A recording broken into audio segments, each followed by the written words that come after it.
r/AskReddit. Parents on Reddit, what was your I raised an idiot moment?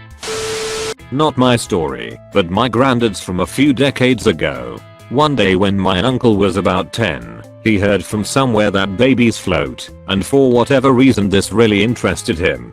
Like 3 days later, my granddad was reading the newspaper in their living room, and he hears my uncle yelling out, "Dad! Dad! Dad!" from the backyard. My granddad walks out and sees my uncle standing right beside their pool, holding my aunt, who was about 1 year old at the time, and was also in her crib about 15 minutes before. The thought of my 10-year-old uncle picking his baby sister out of her crib to do this cracks my family up. Immediately my uncle then shouts, "Dad, did you know babies float?" and proceeds to toss my 1-year-old aunt into the swimming pool. My aunt started to sink, and my granddad had to sprint over to the pool and jump in before she drowned. That day, my uncle learned that babies do not float. Definitely not an idiot, but I love this story about my kid. I used to pay the guy who took care of the yard for me by writing a check, putting it in a baggie, and sticking it under the mat. One weekend I was on the phone while writing the check, so I asked my son to put the check in the baggie under the mat for me. I went on with the conversation and forgot about it. A few days later, the guy who takes care of the lawn calls me up and says he looked everywhere but can't find the check. While we are talking, I open the door and lift up the mat, and no check. He says, "You are really great customers." So I was surprised that the check wasn't there. I was surprised too. I look around, behind bushes, under a decoration, no check. Then, I try to think like my son. I look under the mat inside the front door, and there's the check. We still laugh about it. Not a parent, however I feel like this belongs here. When I was about 3 to 4 years old I stuck a pinto bean up my nose while at preschool. There was a sandbox that instead of being filled with sand was filled with pinto beans. I'm guessing they did this because beans make less of a mess. That was filled with toys for kids to play with. While playing at the table, I thought it would be fun to stick a bean up my nose, so I did exactly that.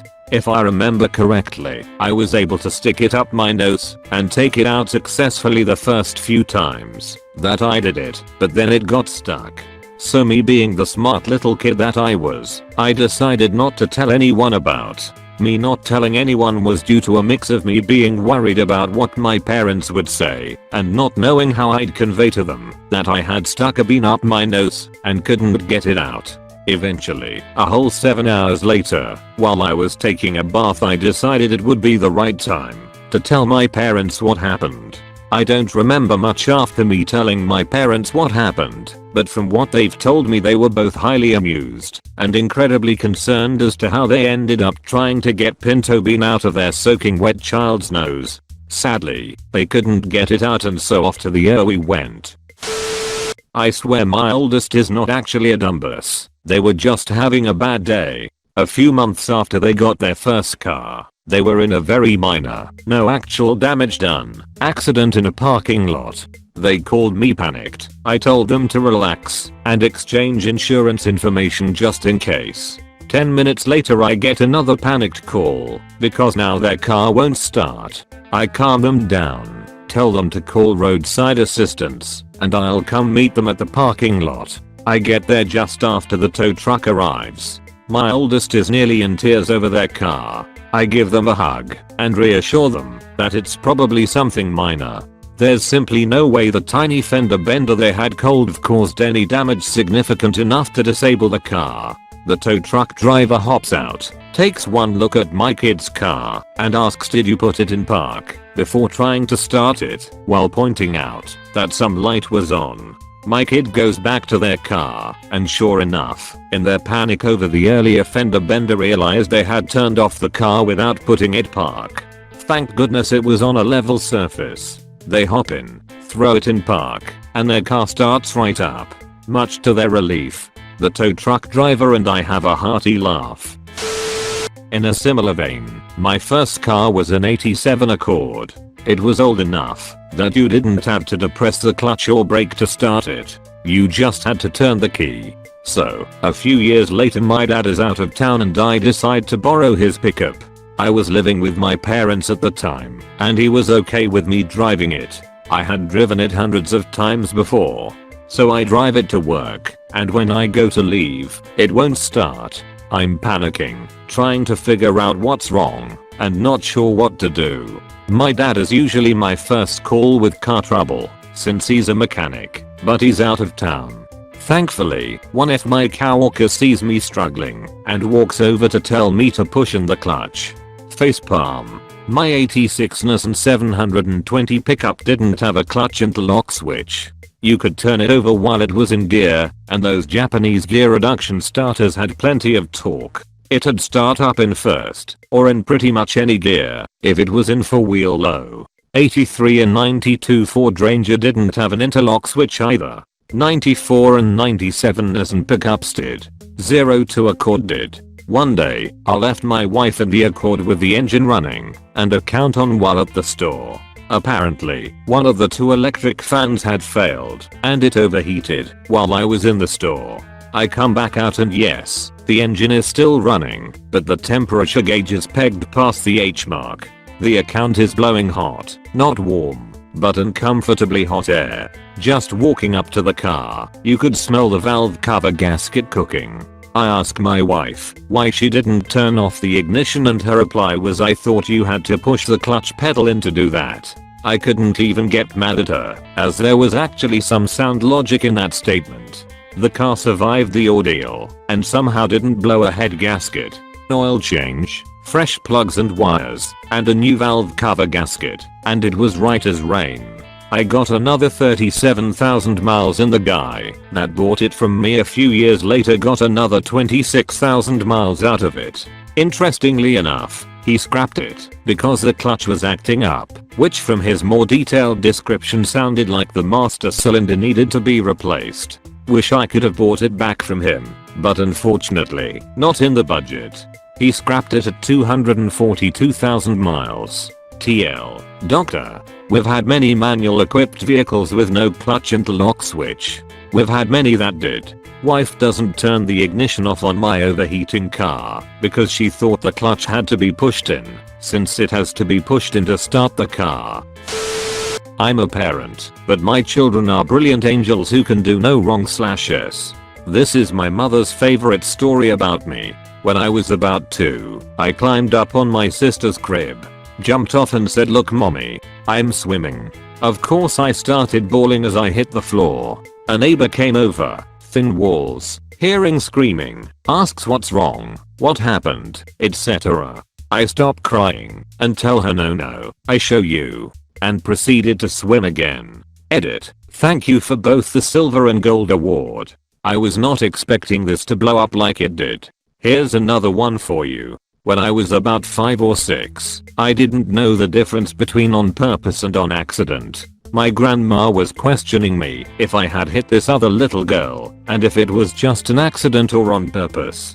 Me, with my smart thinking, said on purpose, thinking it meant better than on accident. I got my butt whooped and put in the corner. I learned that day.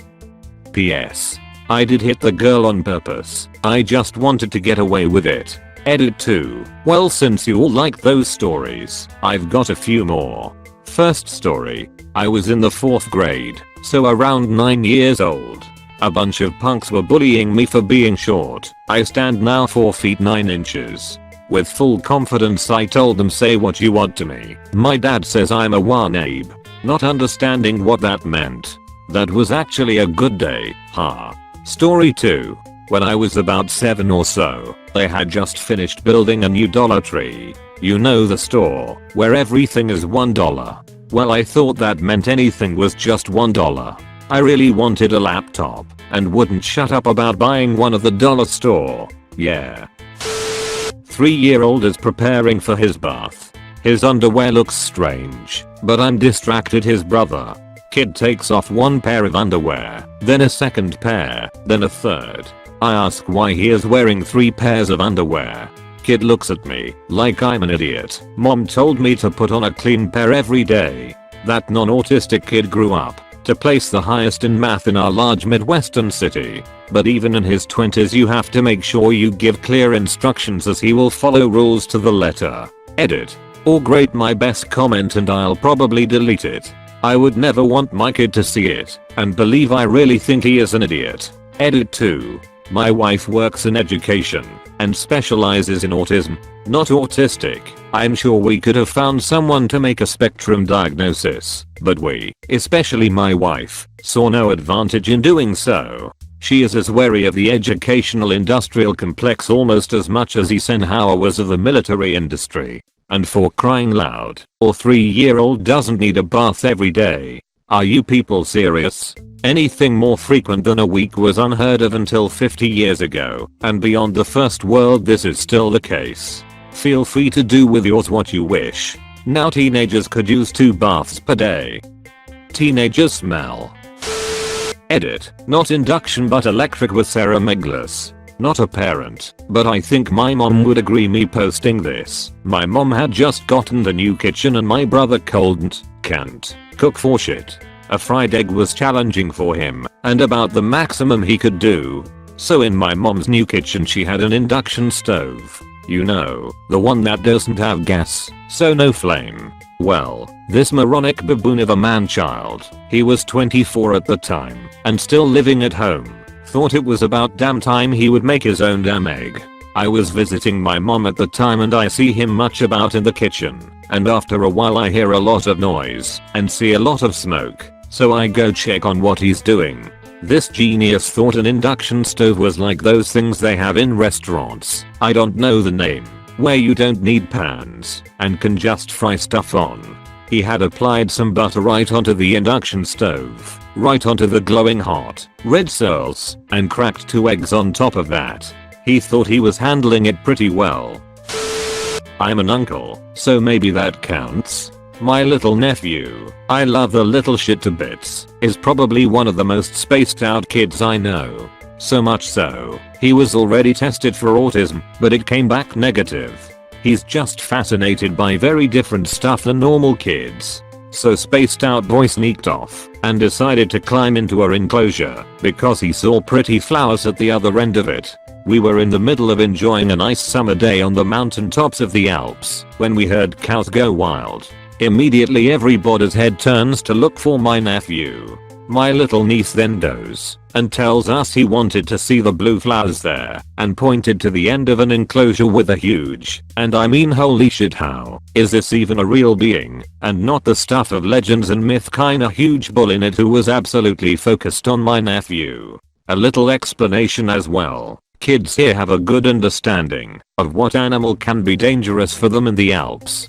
Cows in general, but bulls especially are well known to them. My nephew decided to ignore all that and went ahead through the herd to get some of those flowers. We are in full on panic mode. His parents are freaking the fuck out. I'm trying not to freak out and start making my way to the enclosure, my dad right behind me. But it was too late. Bull charges at my nephew. Full sprint. That's when Flower Boy realized where the fuck he was. Well, what does he do? Run away? Fuck no. The little shit stays there and stands his goddamn ground like the hero from a B-action movie. The bull, by whatever God's will, doesn't go through with a charge and comes to a stand right in front of my nephew. And the little dumbass slaps the bull on the nose before continuing his quest for blue flowers. My nephew is one of those people warning labels were made for, and even then I'm unsure if the guy makes it to 30 without eventually Darwin awarding himself off this plane of existence. His parents, his grandparents and his uncle, me, do their utmost best to not have that happen from that day on. My brother is a hard learner. Once when he was about 3 my mom had the stove on and needed to walk away for a second. She tells him to stay with me and not touch the stove. He immediately open palm slaps the hot stove burner, proceeds to scream and cry bloody murder. Mom asks if he learned his lesson. Smugly he yells no and does it again, crying once more. Not even a week later mom's ironing shirts. My brother is playing close to the ironing board and my mom warns him to stay away as he could get burnt. He takes this as a challenge and pulls a cord to the iron, knocking it over and directly onto his arm/hand. Gets burnt. He never fucking grew out of this. At 9 he was messing with my mum's keys. She had a pepper spray keychain. Mom tells him to put her keys away because he could hurt himself with a spray and explains what it is. She then goes upstairs to check on our other brother. This idiot immediately pepper sprays himself in the face and starts crying. This would occur several more times. He's a teenager now and still does this kind of stuff. It's been a weekly occurrence since he was born. Not a parent, but I had stories about my ex-boyfriend that made me want to call his parents to see if they dropped him on his head as a child. We were driving out of the Walmart parking lot in the middle of the city and there was one of those small simple cross memorials beside the parking lot marking where someone died from a car accident. He looked over at it and said, "Damn, that's a real shit place to be buried." No honey, there aren't generally random one-off graves beside parking lots. We would get a box of local produce delivered to our house weekly, and one time there was a cabbage in the box. I told my boyfriend that when I got home I was going to slice it up and make a stir fry with it. I come home from work and the kitchen and living room are covered with wet cabbage leaves laid out individually on towels. Every surface covered with cabbage leaves and my boyfriend walking around drying them with my hairdryer. He took apart the entire cabbage to wash every leaf separately. He didn't know that when slicing a cabbage, you can just throw the shreds in a colander and wash them. Nor did he think to Google it. He was in his early 30s at the time and had a PhD from a top university. Smart, but not very bright. Around the time I was just old enough to use safety scissors, I fell in love. I remember I would be using them for a project, then I would move on to just cutting up the leftovers into tiny pieces. When there was none left I logically moved on to my hair. I don't remember much about the first few times, just being sat down by the family to have a talk with me about it and that I needed to stop. Next memory I have is me walking down the stairs, scissors in hand. I can see a jagged strand of hair in my face and just saying something along the lines of "I think I did something bad." Also when I was about 5 I vividly remember me coloring in the living room and my mom had brought me fish sticks as a snack. Halfway through eating them, I looked down at the plate and thought, what am I doing? I don't eat fish. So I took the plate of half-eaten food to my mom, upset, telling her, "Why would you bring me this? You know I don't eat fish." She was baffled because I had literally never had a problem with it before then, but I'm 29 and have never touched any sort of seafood since. She is still confused about what happened. Edit. I remembered another time I was around 10 and on a camping trip. I watched a bee land on the top of a chair and walk to the underside, so it was out of sight. I thought to myself, good thing I saw that. Now I know not to put my hand on the chair. I then immediately proceeded to put my hand right on top of the bee and was stung. All my family heard was me screaming, "Why did I do that?" It was a me moment for this one. I was like 5 or 6. My dad grew up in middle America, so he has an ingrained Midwestern accent that comes out especially for a few words and phrases. I don't remember the context, but he was explaining why seawater was undrinkable and that we get fresh drinking water from other sources. I asked what other sources there are, and he mentioned artesian wells. Obviously he meant artesian wells, but that accent really kicks in for the word well. I didn't realize that at the time, so I thought he literally meant whales, and I was dumbstruck at the thought. I even had to confirm, and was like, really, artesian wells? How does that work? He was like, you just draw the water out of them. That's actually where a lot of drinking water comes from. And it's fresh water, not salt water. Yup, it's pristine fresh water. So I went on believing that there was a certain breed of whale that produced fresh drinking water in their bodies and would shoot fresh filtered water out their blowhole, and that there were these seaside facilities that would hold tons of these whales in massive aquariums and somehow harvest the drinking water they produce. It wasn't until I was about 11 or 12 that I mentioned it back to my parents on how that would actually work that I realized what he meant. My kid's not an idiot, but my parents are. When my siblings and I were younger, I have 3 younger siblings. One of us must have been going through a unit in school about endangered animals. Snowy owls were part of the unit, and whoever was learning about this topic in school must have talked about it a lot at home, because we all were obsessed with owls. It was Christmas time, and we told our parents for Christmas we wanted a snowy owl as a pet. We made up all this stuff about them, telling our parents that they could be domesticated, trained to go outside and come back home, go to the bathroom, etc., and basically they were outdoor cats with wings. Well, my parents went walking into PetSmart that weekend, determined to make their kid's Christmas wish come true, and declared to the 17-year-old kid working there, "We're interested in purchasing a snowy owl for our kids." The kid started laughing, and my parents didn't understand why he was so amused. They told the kid all the things we told them a snowy owl could do. The kid said, "I hate to break it to you, but I think snowy owls are an endangered species and your kids are pulling your leg." Brother to an idiot. Her husband had an accident that injured his hand pretty badly, needed surgery, physical therapy, all that good stuff which comes with touching the fan on the front of his truck's engine while it's running, because it wasn't on straight, so he figured he could push it back into position. Anyways, he's gonna be out of work for a few months, has no insurance, and she isn't sure what they are gonna do to pay their bills with just her paycheck, not to mention they already have a kid and those doctor bills are gonna be coming in soon.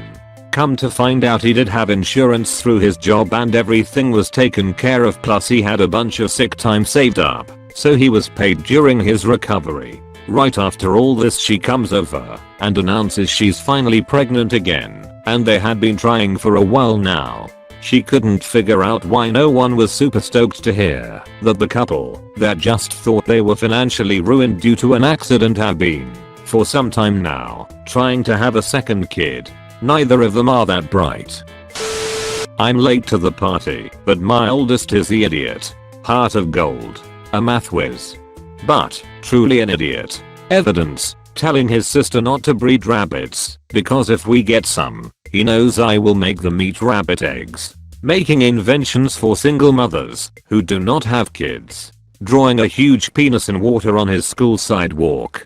Being caught in the act, water bottle in hand, and claiming it wasn't him. When he was smaller, he also jammed up my tub drain with cookies because he was worried he wouldn't have a snack at bath time. Convinced his little brother to be a human sled to ride down a huge metal slide, and dug up a dead bird we had buried to check and see if it was still dead. Talking to him is like talking to a rock. I love him, but man, IDK. Edit to at, I had a home inspection about allowing a foster kid to come here, interviews with the kids, and he says I have knives in my footlocker. My mom is really cool and lets me collect them as long as I don't throw them in the wall anymore. She made me a spot outside. Reaction to my horrified face. What? You told me to be myself. We have a crawl space. You could probably put bodies in there. John Wayne Gacy did. And after the speech about my new boyfriend and how he is really conservative and maybe watch the table talk for the first meeting, we are at the dinner table and he suddenly remembers that in sex ed that day he had a question but was too embarrassed to ask. So can you hurt yourself if you masturbate too many times in a row? My poor parents, who have amazingly survived to the ages of 78 and 83, despite having been subject to decades of buffoonery on behalf of their 5 boys and 1 girl. Certainly, they have countless examples of the times they were convinced that their offspring could only hope to be functioning morons. Having no kids, I'll provide a story that I think my parents would have chose for me. I was the youngest, the only girl, about 6, and there was a day my brothers were playing home run derby, but were excluding me to avoid the annoyance of my inclusion. Often my parents would make them let me join in, but others they would tell me to get over it and let them play. This was one of the latter occasions. So I stood in the outfield, defiantly, when my brother, Teddy, cracked a pop fly. As I stood there, watching the ball come towards me, my brother started to yell at me to move. Being stubborn, prideful even, as if I could will away the physics at play, I yelled no. It won't hit me, and in the next moment I recall going cross-eyed as I watched the ball narrow in on my forehead. That was the first time I saw stars. I collapsed in a fantastically dramatic heap, and in bid for pity, yelled what would be repeated back to me for decades, "I'm brain damaged." As my brother Grant pulled me to my feet he said, "But you were before the ball hit you." I'll never forget the look on my dad's face. We came to call it pain face over the years.